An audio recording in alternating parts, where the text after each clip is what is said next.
And seated next to them are a couple who have been part of Lincoln Literacy for longer than our recorded history, which is to say that our records are imperfect. I do not know how long Dave Barnhouse has served on our board of directors as our treasurer, but if David Queering has put in the most miles, I have little doubt that Dave Barnhouse has put in the most hours. He comes every week to Lincoln Literacy to go through our books, to pay our bills. He continues, after decades of work for Lincoln Literacy, to come up with new ideas for better ways to do things and to make our week brighter by his presence. Both of you, Dave and Marty, we appreciate your association with our organization so much. Dave, you hardly need to do it, but would you stand up and be recognized, please?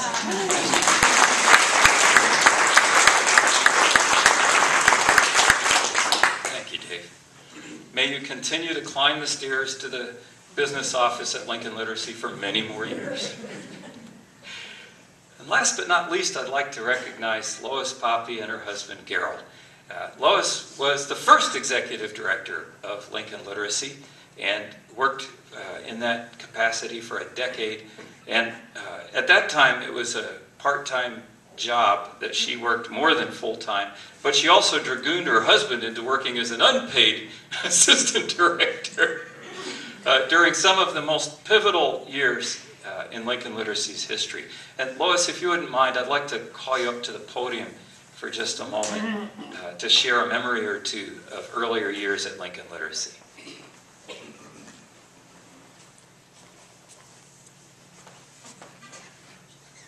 Well, I appreciate all the people that have done so much for this organization, from those volunteers that began to all the people throughout the 40 years.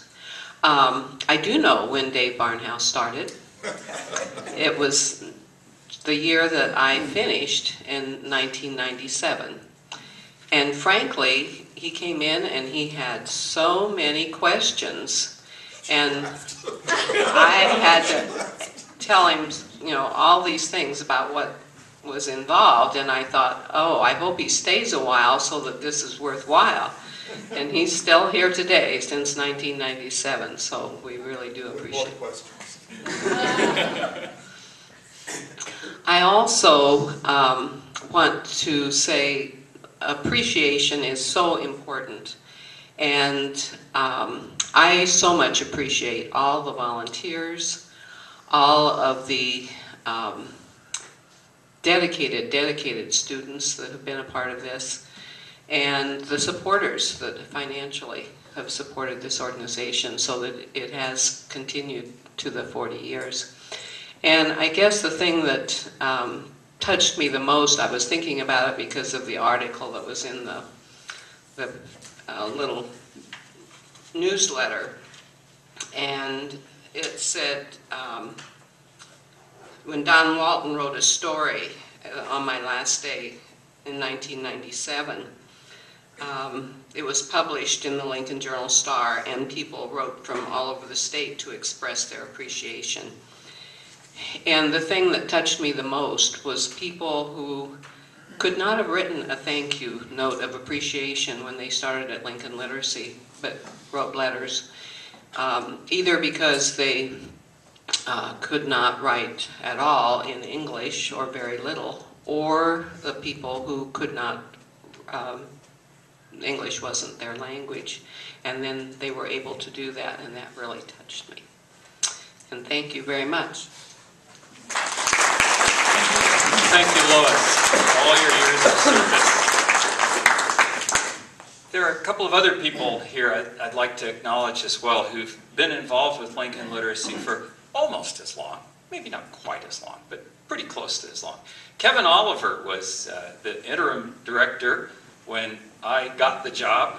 I was terribly afraid he was going to decide that interim could become permanent and keep it, but fortunately he turned it over to me with great advice. And Kevin worked with Lincoln Literacy both as a volunteer tutor and as an employee for a number of years, and remains in touch. He's come to some of our fundraisers and practiced his current calling, which is bookbinding, closely related and perhaps not a dying art, but a rare specialty these days. So, Kevin, glad to have you here. And Judy Ellingson, who was a board member, a volunteer tutor trainer for many, many years, is here as well. Judy, we're so glad to have had all those decades of service, and your influence remains with us, and perhaps we'll persuade you to come back and do some more with us. But please stand and be recognized.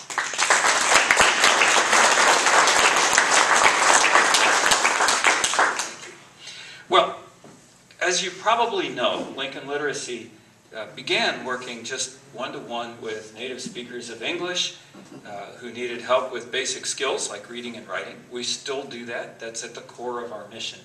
But over the decades, Lincoln has changed, and we've changed with it.